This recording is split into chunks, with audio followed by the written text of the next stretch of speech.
ومن والاه أما بعد عباد الله أوصيكم ونفسي بتقوى الله عز وجل.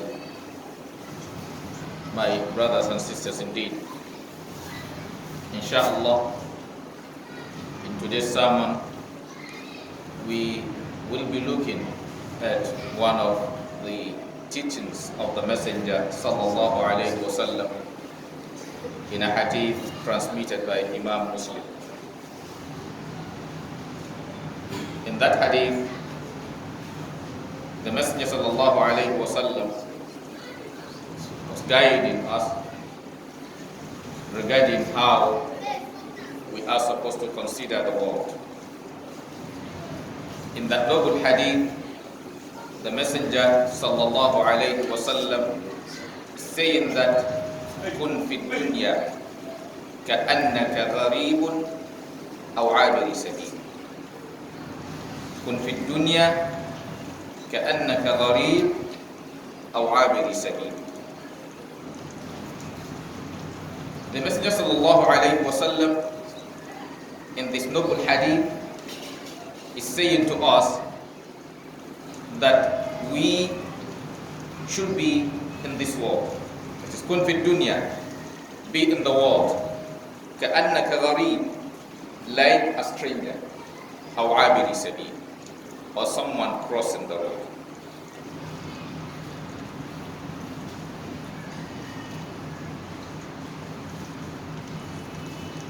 For us to be able to make the world a better place, for us to be able to make the world a peaceful place, for us to be able to make the world a safe place, then we need to actually understand how we are supposed to relate with the world, or what is the world to us. Is it a place you come to live, or it is a place you come to pass? If it is a place you come to live, as what? And if it is a place you come to pass, to where? But as a Muslim, you've been made to understand that the world is not a place you come to live. It is a place you come to pass. It is a place that no one living lives in forever. Your relationship with the world is temporary. That's why we say, or we usually hear people saying that what? No condition is permanent. So the world is not a permanent place. It's a temporary place. So the world itself is temporary. And that's why, whether you like it or not, anything inside, including yourself in the world, is temporary. Then if you know that the world is not a living place for you, then what is your purpose in life? Because by understanding your role in the world, or what is expected of you in the world, and you discharge your responsibility, then you will make the world a better place.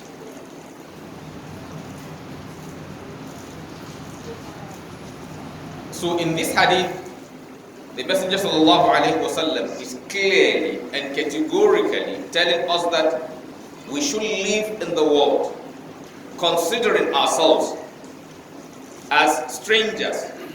And why did he say you think or consider yourself as a stranger? If you come to any place for a visit, that means you will be leaving that place one day. That is, you look at yourself, what in Hausa they say, what Amambako. Then my people here will say, what Alejo Abi? Yes. So if you are at a place as a visitor, then you have limited time to spend there. so long as that is not your place of permanence residence. Then they are expecting you that after the expiration of your period of visit, you are or you will be going to your base.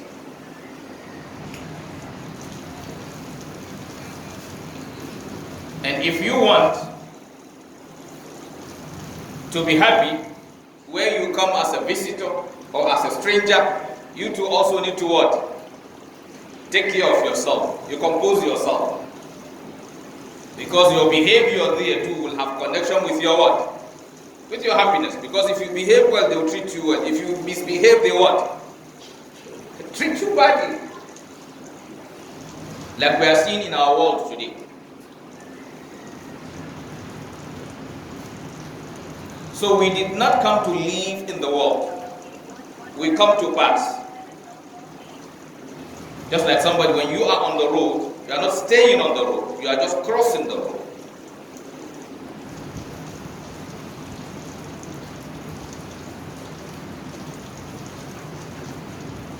And if we just come to pass, then Allah Tabaraka wa Ta'ala made us to understand that the way we live our lives in the world determines our end.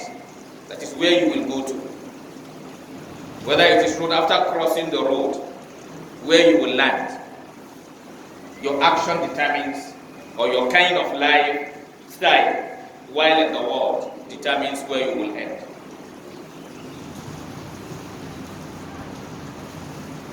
If you live a decent life, you go to Jannah.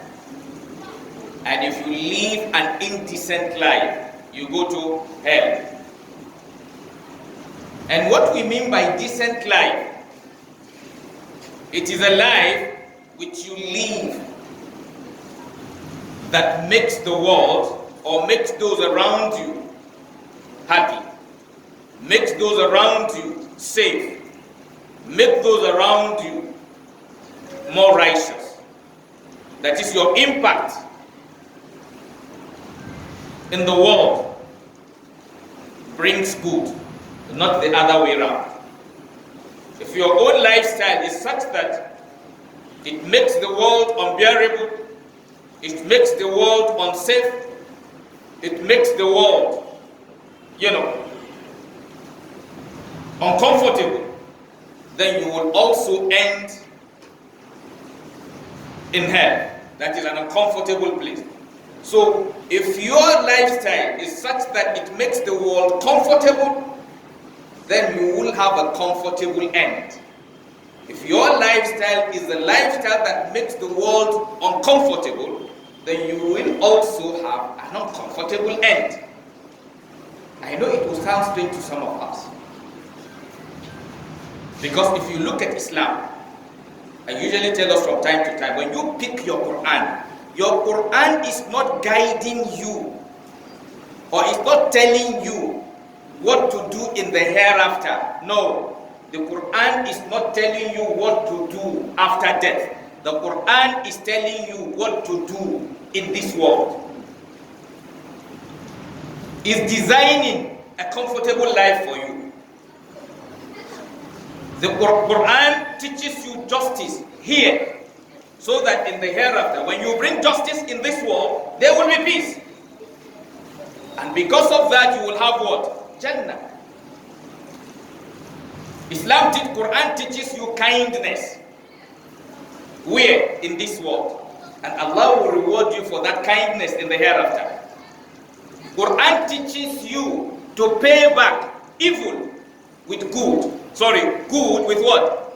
Evil. That is, if someone harms you, pay back that person with good in this world. And in the hereafter, Allah will give you something better. Quran teaches you to overlook, to forgive, to accommodate others, to love others. Here, then you will have reward for that in the hereafter. Quran teaches you not to oppress even non-Muslims in this world, because in the hereafter you can't do anything. Everything there goes. You don't have option. You don't have some liberties that you have here. Things there are different. They are different from here. So don't even think of what you are going to do when you get there. You can't do anything. Yes, over there you don't have any, some liberties you have here, you don't have them. It's just like Allah created you here to live in this world. In this world, He gave you some room to decide some things. Hereafter, He seizes those things. It's just like there are creatures, even now, He created them. 100%, they don't have a choice. And that is why whatever they do is not a crime. If they kill you, it's not a crime. If they let you live, it's not a crime. Because they kill you because He asked them to kill you. And they let you live because He allowed them to let you. That is who the angels. You have the angel taking life. That is his job. That is what he's created for. So he's not committing crime for taking your life. Just even in this world, you have human beings who will take your life and he's not committing crime. Do we know that? Yes, when you become a terrorist, the security officers will take your life and nothing will happen. They've done their job. You will even praise them. For what? For cleaning the nation of what? Terrorists. Yes. So even in this life, you have people too that will give them some job. That yes, constitutionally, their work is to eliminate the person who is going to make the world uncomfortable or ungovernable. Even so, you have some things with Allah. You have a bit of replica in this world. So don't say why is it there. Yes, here in this world, there are human beings that are constitutionally given power to take life. That is not allowing most life to rest. Yes, a judge will sentence you to death. Yes, sentence you to death, and they will hail him because he have done his job. Because he is not the one who decided you will go to hell. He will take your life. They've listed crimes that already, when you commit them, the penalty is what? Death. So it is your own choice to either commit them or what? Leave them. If you choose to do them, then they will also won't mind sentencing you to death. So it is your choice. And when they sentence you to death, when he sentences you to death, he have done his job. Then somebody will execute that one judgment. The person executing the judgment is also doing what? His job. So he did not choose to kill you. He did not choose to take your life. But now your life needs to be taken. You won. Your life needs to be taken to save hundreds. So you can sacrifice hundreds for what? For one. So there are creatures that Allah Tabaraka wa Ta'ala made them, and He said, "La ya'sun Allah ma amarahum." They don't disobey Allah pertaining to whatever instruction He gave them. So their own life is purely what? Everything they do is based on Allah's injunction.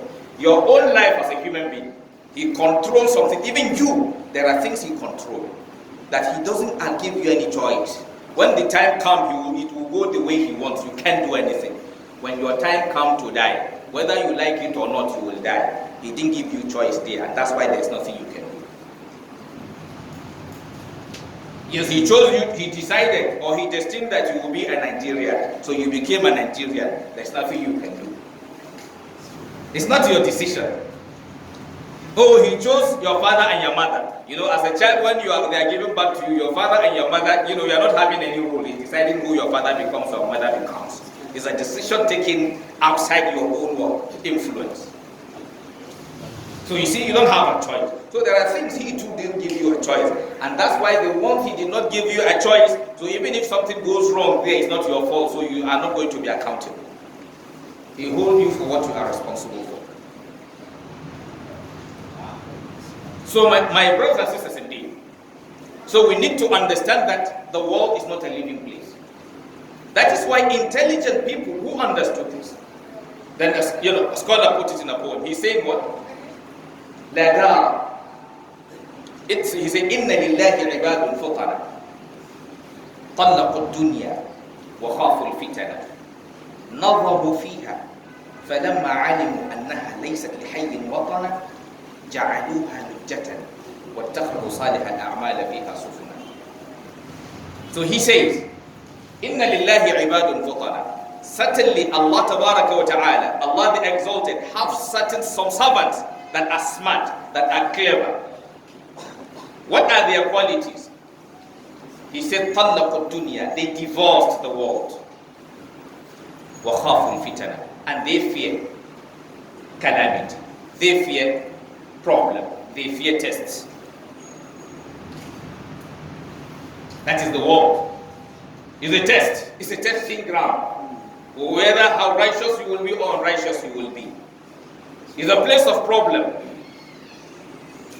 Whether you can be able to solve those problems or you will compound the problems. Yes. لَقَدْ خَلَقْنَا الْإِنسَانَ فِي كَبَدٍ. So Allah Tabaraka wa Ta'ala, sorry, the scholars say, نَظَرُوا فِيهَا. These smart servants of Allah, they examine the world. They scrutinizes the world. فَلَمَّا عَلِمُوا, when they discovered that what the world, أَنَّهَا, that certainly the world, لَيْسَتْ, it is not لِحَيٍّ وَطَنًا, it is not a living place for any living being. Because whether you like it or not, you will die. As you come in, you will pass. Like I do say to us from time to time, if you like, gather the whole world, including all the most righteous people on the surface of the earth. They can never stop you from dying. So when your time comes, you will go. So the best thing to do is to prepare for it. Don't deceive yourself. So when they see that the world is not a living place for any living being, they converted the world to a sea or a river or whatever. And they converted their deeds, that is righteous deed, as a canoe in which they cross. Today we are seeing the disaster we are in, because almost all of us, except few, think and act as if the world is a living place for us. So everybody is struggling at all costs to what? To get whatever you want in this world. Because you feel, to you, the world is what? Everything. So if we want to change our society, then we need to first of all understand who we are. What is the world? How are we supposed to live in it? It is a place you come to work. It is not a place you come to live. It is a place you come to build your hereafter. It is not a place you come to build.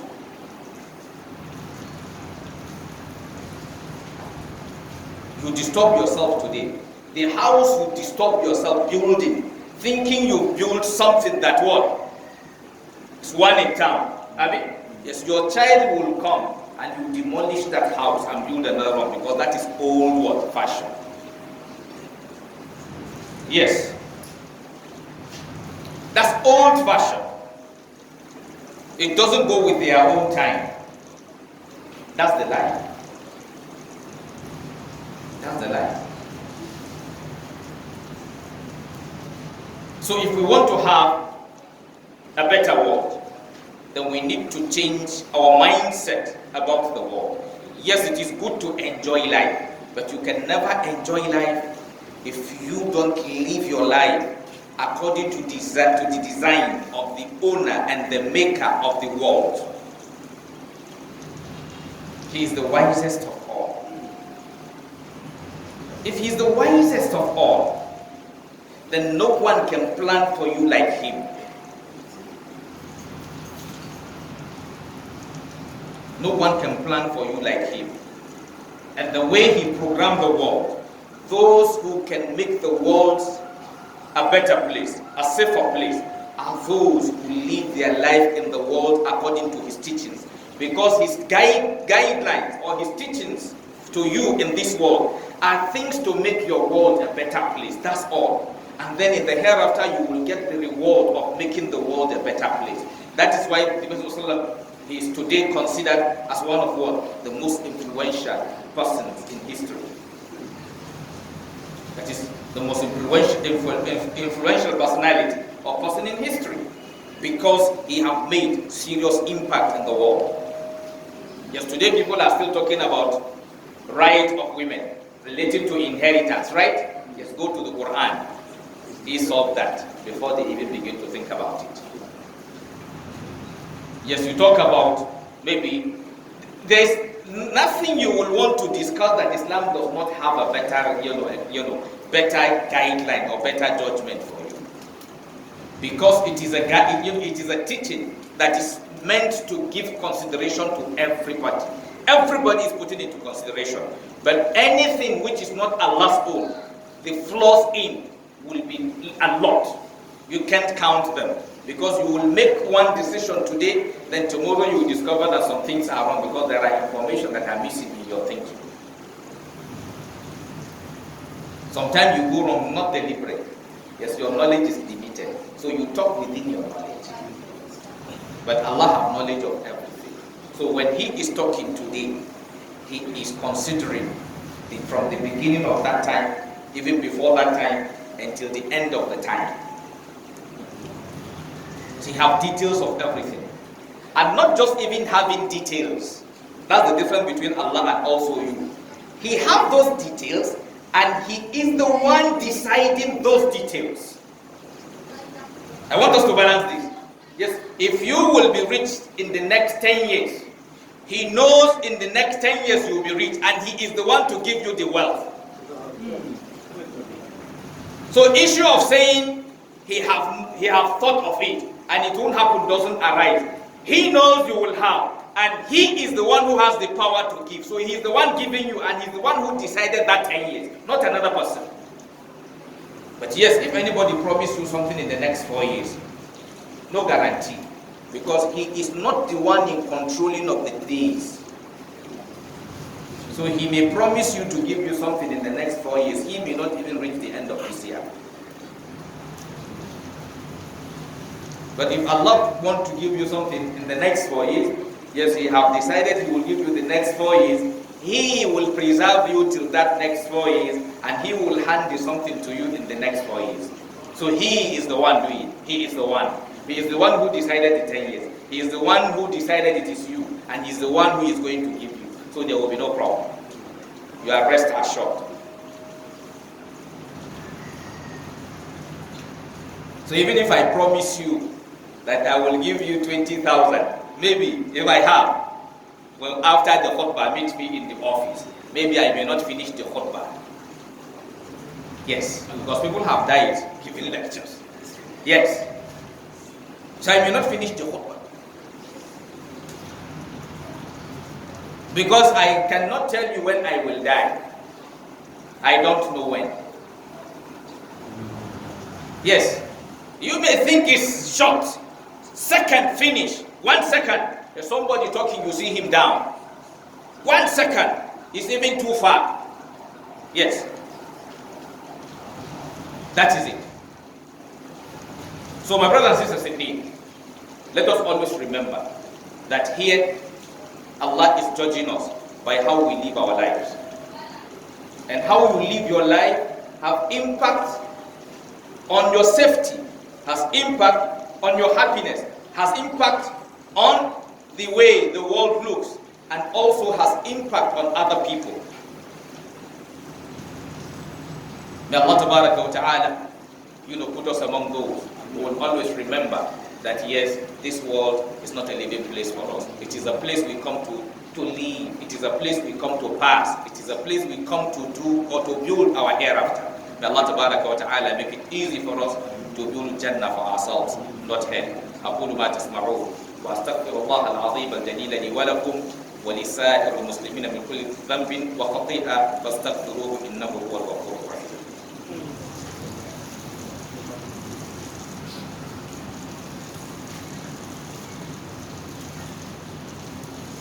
الحمد لله رب العالمين والصلاة والسلام على رسول الله وعلى آله وصحبه ومن والاه أما بعد عباد الله أوصيكم ونفسي بتقوى الله عز وجل.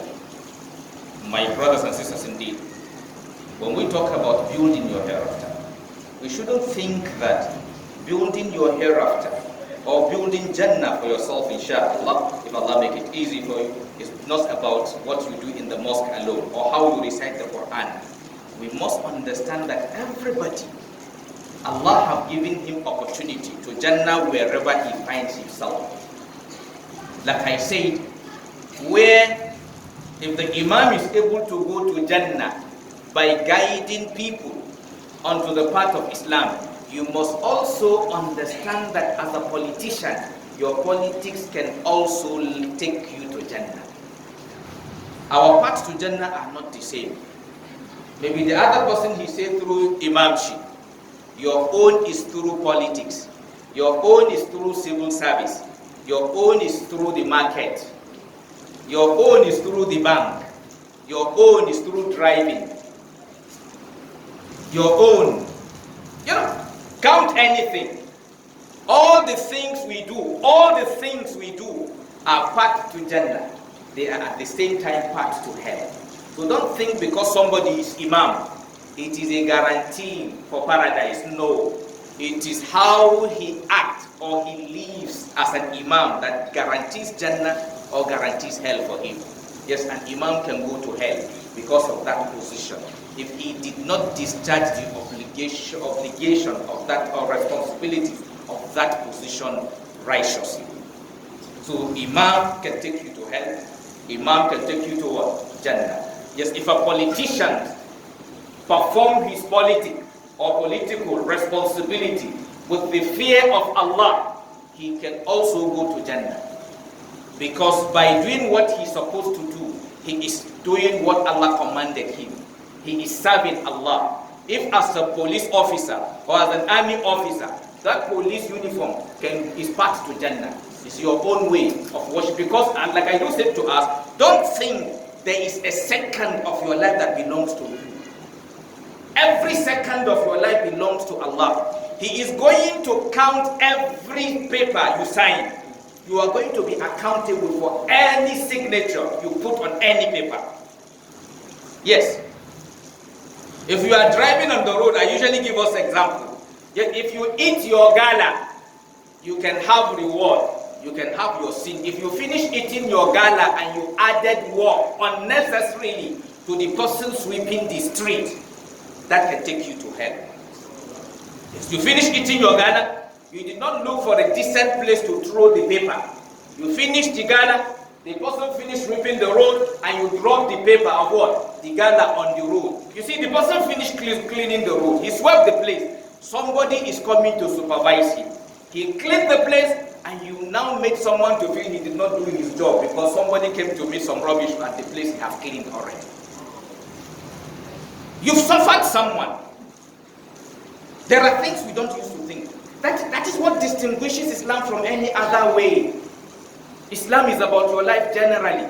That road, what did the Prophet say? He said to us, our noble Prophet, may Allah Ta'ala be pleased with him. What did he say to us? He said to us, Imaqatul adha, removing anything harmful from where? He didn't say from the mosque, he said from the road. From the road where people pass. That's where he's talking about. He said, Imaqatul adha an tariq sadaqah. He said, removing anything harmful to the people from the road is what? It is charity. That means when you throw something on the road, what are you doing? Or you eat your banana, you throw on the road, somebody match it and fall down. You finish your banana, right? Then Allah will reward you for eating the banana halal way. But He will also write sin for you for falling somebody on the road. Yes, because if you did not throw that banana peel, then the person wouldn't have fallen. Or you finish your work, you throw the rubbish on the road. People passing with their vehicles. Today you pass the place with your car. Before you know, there are nails. Yes, nails. Because somebody will pack rubbish from the house, maybe building, he pack it, he throw it outside. There are nails inside. He cleaned his own place, and what did he do? He messed up the public place. That's what we do today. That's why, nobody you can compare the person as a Muslim. Because Islam have designed your life for you in a way that you are safe and other people are safe. Islam have designed your life for you such that you don't harm others and they also don't harm you.